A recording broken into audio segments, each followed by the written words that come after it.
Welcome to Subramani. As you can see, I am sitting in Shillong. It's a nice 11 degrees outside. I'm waiting for the sunrise. Sunrise is about 20 minutes away. So it's already slightly bright and it is about 5:20 in the morning.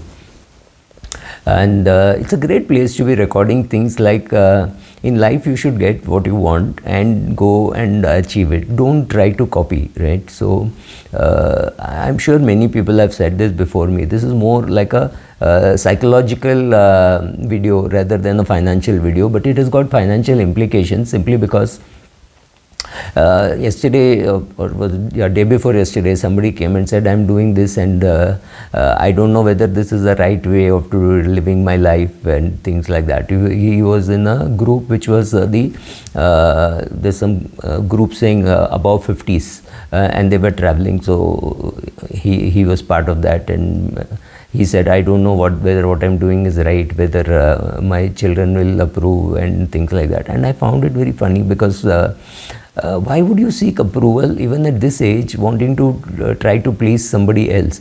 You're trying to do something, you're trying to copy somebody else who maybe he wants something different from what you want, right? So people spend on many things. People spend on a house, people spend on a car, people spend their own money.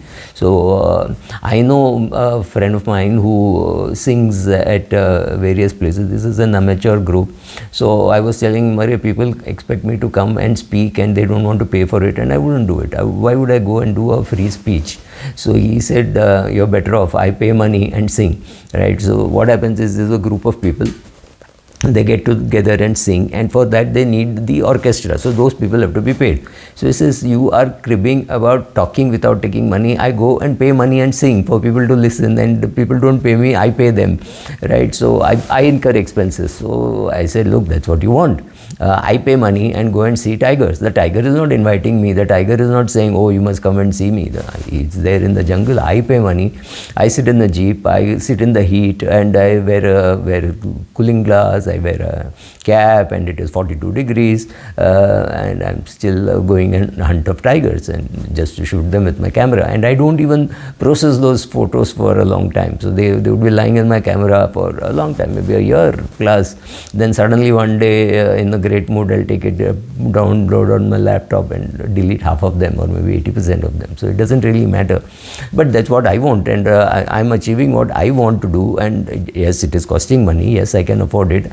I'm not going into debt to do it. I'm not borrowing money to, somebody was asking me, will I borrow money and buy a purse, men's purse, for 4.5 lakh rupees? And I said, take a walk. I wouldn't put my own money. Even if my net worth were to go up 10x, I wouldn't pay 4.5 lakhs for a purse. I don't think I've spent 4.5 lakhs on all the purses that I have bought all over my lifetime. My current purse costs less than $1,000. It's a eco-friendly, non-leather kind of a purse. That's it. That's enough. It has to carry my money. That's it. That's what it has to do. So, sorry, I may have digressed, but the question is how you want to spend your money, what you want to do with your money. It has to be your call, right? The advantage of doing that, when at whatever age, maybe you're 30, maybe you're 40, right? So it doesn't really matter.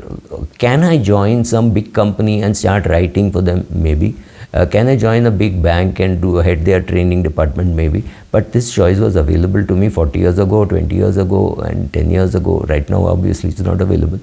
But would I be a good trainer under a big banner? Answer is no. I need this variety. I need this variety of talking to mutual funds, insurance companies, banks, pharma companies, doctors, general public, right? So that reading, making videos, all this helps me overall because travel, right? So all these things help me, and that is what I want to do. If I go into a big bank as a head of training, I end up doing a lot of administrative work, saying, oh, this training has to happen. Has the trainer reached? Is the hotel good? What is the feedback? Who should we hire him again? Should we hire her again? All those questions. I don't want to do that, right? I'm a cook. I just want to cook. I don't want to run a restaurant. So I'm very clear about what I did not want to do. So here is a person who at 50 plus, I don't know his age, he looked to me like something like 65. So I don't know whether he needs somebody's approval for doing this. Personally, I don't need. But he seems to be still suffering from something which says, I don't know whether people will like it, people will approve it. You shouldn't worry too much about society, the way you spend your money, as long as you're not going into debt. Right. And other thing is, if your children are not doing well, and then they have very sense of entitlement, saying, oh, my parents should help me and they should not spend money on themselves. That is another class which you have to worry about. That's your call. I don't have that problem, so I don't know how to solve that problem. So it's easy for me to say, don't help your children, but I don't know how parents will react when children need money for medical treatment or things like that. I'm sure every parent will step up with his last rupee or last dollar to help kids when they are in trouble and when they can see that they are in trouble. So yes, financially you should keep communicating. Do they need to know how much money you have to the last T? No, but once you are 70, 75, there will be some sense of involvement. Tell them, because they will be hesitant to ask.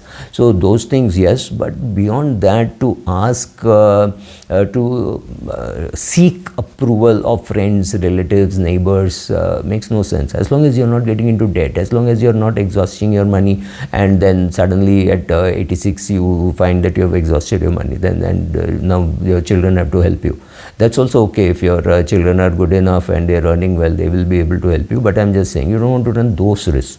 So I think even in my working days, I was very clear that I would not take up a job. I had fun doing what I was doing. I was perhaps I was doing the best to my ability. Maybe I could have done better. Maybe I could have earned more money. Maybe I could have done more training. But last 20 years, I've been having a nice life. I mean, even this trip to Shillong, I'm shooting this in Shillong, was because I did 2 lectures, 2.5 lectures in Guwahati, and I had some time. So I said, okay, let me make a 2-day trip to Shillong. So here I am now, just another 5 minutes and I'll be out going there for a walk. So you have fun doing good work, you're enjoying yourself, you're enjoying the meeting people you meet. Somebody was asking me, how long will you do training? I'll do training till I drop dead. I enjoy meeting new people, making new friends in new locations. At least there are 30-40 locations in India where I've done training. Almost every district I've done training, state capitals I've done training, right? So every location I go, somebody knows me. Of course, thanks to my training, thanks to my YouTube videos also. That's fun doing it, right? It's not about ego saying, oh, so many people know me, but it feels good to know that somebody is seeing my videos, somebody is benefiting, they're talking about it, their children are talking about it. That feels great. And for me, I personally don't have any benchmarks. Even as a runner, I don't have many benchmarks as to how fast I should run, what should I do. I enjoy my running, I enjoy my gymming, I enjoy my swimming. No benchmarks, no nothing. I just have fun. But sometimes I push myself against a benchmark saying, if he can do it, if she can do it, kind of a thing. But those benchmarks are exactly for those 40 seconds, 45 seconds in the pool or running or things like that. And obviously, I don't want to compete with a 17-year-old saying I won. I can't win. So, but it's good fun to compete with people age 17 or 17 years younger, whatever. So it's nice fun competing, more for fun, and you forget about what happened as soon as the event is over. So yeah, but these are personal benchmarks saying, no, at this age I should be able to lift so much, I should be able to do so much of exercise, I should be able to run at a particular speed. But these are personal benchmarks, nothing to do with what my friend can do, brother can do, sister can do. No, nothing, not comparing myself to them. That gives you a tremendous sense of relief. Yes, and I think that's a much better way to enjoy what you are doing in life. Doing work in new nice locations, meeting fantastic people, taking a break, and when you go to a smaller place, you pay a small amount. I'm staying in a fantastic room, which is a big room, and it is even with GST the figure is not reaching 5 figures. So, right, so it's good to stay in a nice big room and good fun. This would cost me a bomb if I were in a bigger city, right? You can do it only in Shillong. Thank you.